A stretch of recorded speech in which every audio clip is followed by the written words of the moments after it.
Assalamualaikum warahmatullahi wabarakatuh. Perkenalkan, nama saya Taufik Rahman, NIM 19034037. Baiklah, di sini saya akan mempresentasikan tentang metode seismik. Baiklah, metode seismik merupakan salah satu metode yang sangat penting dan banyak dipakai di dalam teknik geofisika. Hal ini disebabkan metode seismik mempunyai ketepatan serta resolusi yang tinggi di dalam memodelkan struktur geologi di bawah permukaan bumi. Dalam menentukan struktur geologi, metode seismik dikategorikan ke dalam dua bagian yang besar, yaitu seismik bias dangkal dan seismik refleksi. Seismik refraksi efektif digunakan untuk penentuan struktur geologi yang dangkal, sedangkan seismik refleksi untuk struktur geologi yang dalam. Selanjutnya itu adalah asumsi dasar. Berbagai anggapan yang dipakai untuk medium bahwa permukaan bumi, antara lain medium bumi, dianggap berlapis-lapis dan tiap lapisan menjalar gelombang seismik dengan kecepatan yang berbeda. Makin bertambahnya kedalaman batuan lapisan bumi, makin kompak. Sedangkan anggapan yang dipakai untuk penjalaran gelombang seismik antara lain panjang gelombang seismik sangat kecil dibandingkan ketebalan lapisan bumi. Hal ini memungkinkan setiap lapisan bumi akan terdeteksi. Gelombang seismik dipandang sebagai sinar seismik yang memenuhi hukum Slelius dan prinsip Huygens. Pada bidang batas antar lapisan, gelombang seismik menjalar dengan kecepatan gelombang pada lapisan di bawahnya. Kecepatan gelombang bertambah dengan bertambahnya kedalaman. Selanjutnya adalah metode seismik refraksi. Metode seismik refraksi merupakan teknik umum yang digunakan dalam survei geofisika untuk menentukan kedalaman batuan dasar, litologi batuan dasar, sesar, dan kekerasan batuan.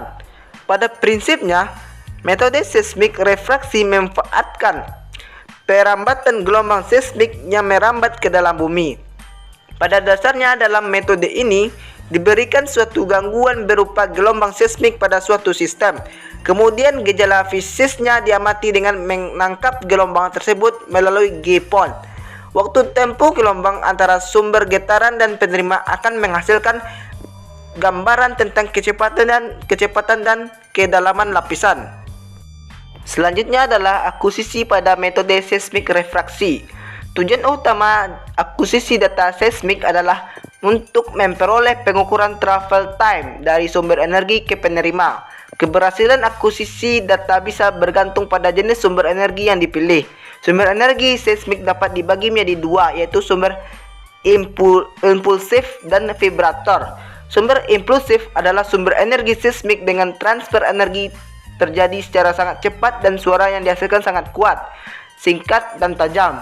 Sumber energi impulsif untuk akuisisi data seismik yang digunakan untuk akuisisi data seismik di laut adalah air gas.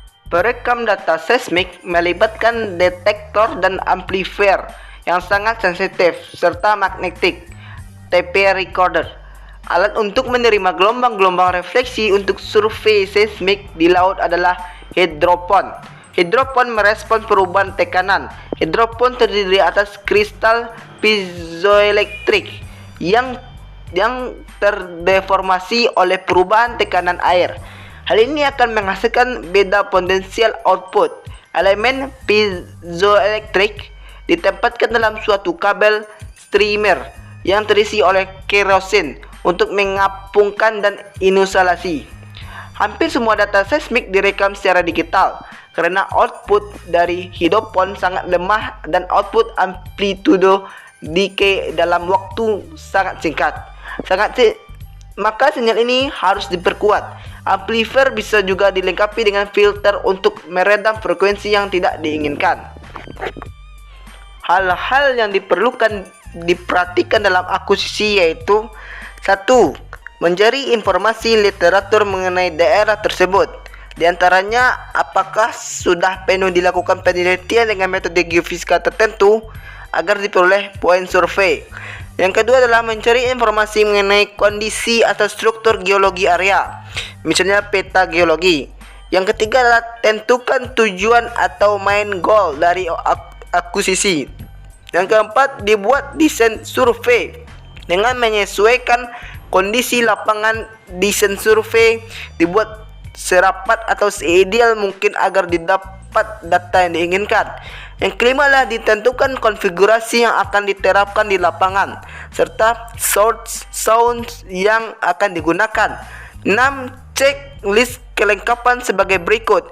Yang pertama adalah kalibrasi alat, yang kedua adalah akomodasi transportasi, yang ketiga adalah job description masing-masing peserta survei, yang keempat adalah from data akuisisi.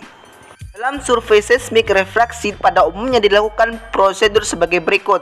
1. Menyusun konfigurasi peralatan sesuai kondisi lapangan. Pada umumnya geopon dan sumber gelombang dipasang dalam satu garis lurus. Jarak pisah antara geopon adalah jarak horizontal dan ditentukan oleh kondisi lapangan.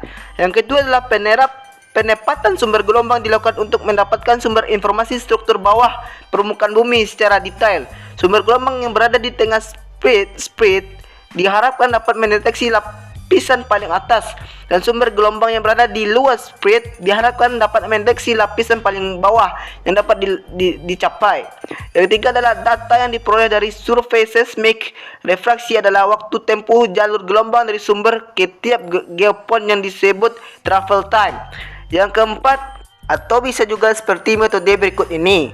1. Membuat batangan berupa garis lurus. 2. Menentukan jarak antara geopon dan menentukan titik tembak dengan memperhatikan kondisi lingkungan. Yang ketiga adalah memasang geopon dengan interval 3 meter. Yang keempat adalah menentukan arah bentangan dengan menggunakan kompas dan mengukur posisi tiap geopon.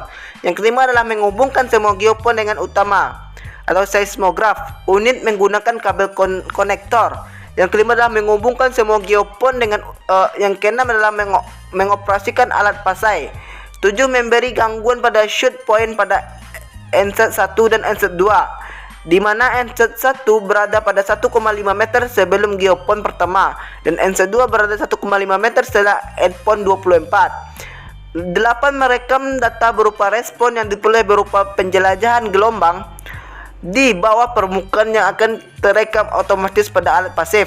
9 adalah selanjutnya lintasan pengukuran dipindahkan lagi ke lintasan berikutnya dan mengikuti urutan kerja seperti pada poin 1 sampai 8. Hal yang perlu diperhatikan pada saat pengukuran di lapangan adalah noise yang sifatnya mengganggu. Ada beberapa hal penyebab noise, antara lain adalah angin, pohon, aliran sungai, atau parit benda-benda lain yang bergerak dekat dengan geopon. Untuk mendapatkan hasil yang diharapkan, noise ini harus ditekan sekecil mungkin. Ada dua macam noise yang dapat dibedakan. Satu adalah noise yang timbul sesaat kemudian lenyap. Noise ini diakibatkan oleh orang berjalan, motor atau mobil dan sebagainya. Untuk menghindari noise semacam ini, pada saat sumber gelombang ditimbulkan, diusahakan agar tidak ada sesuatu yang bergerak di sekitar geopon. Yang kedua adalah noise yang timbul terus-menerus. Noise ini biasanya ditimbulkan oleh angin, pohon, aliran air sungai, dan sebagainya. Untuk menghindari keadaan semacam ini, sebaiknya setiap kali mengadakan pengukuran seismik diadakan terlebih dahulu noise test. Jika noise yang timbul cukup kecil dibandingkan dengan sinyal yang dihasilkan, maka pengukuran dapat dilaksanakan. Tetapi jika noise cukup besar dibandingkan sinyal, pengukuran perlu ditunda beberapa saat sampai noise menjadi kecil. Untuk menghindari noise, sinyal yang masuk dapat ditumpuk beberapa kali sehingga data yang diperoleh lebih baik dan jelas. Dilakukan demikian karena dengan stacking sinyal dijumlah dengan sedangkan noise ditiadakan. Dan sebelum dilakukan pengukuran ditentukan terlebih dahulu garis lintasan pengukuran. Lintasan pengukuran diusahakan datar dan mewakili daerah seismik penelitian, atau dengan kata lain menempatkan lintasan penelitian didasarkan pada pertimbangan teknis dan kaitannya dengan usaha untuk mendapatkan gambaran keadaan bawah permukaan yang memadai. Sekian dari presentasi saya. Akhir kata, Assalamualaikum warahmatullahi wabarakatuh.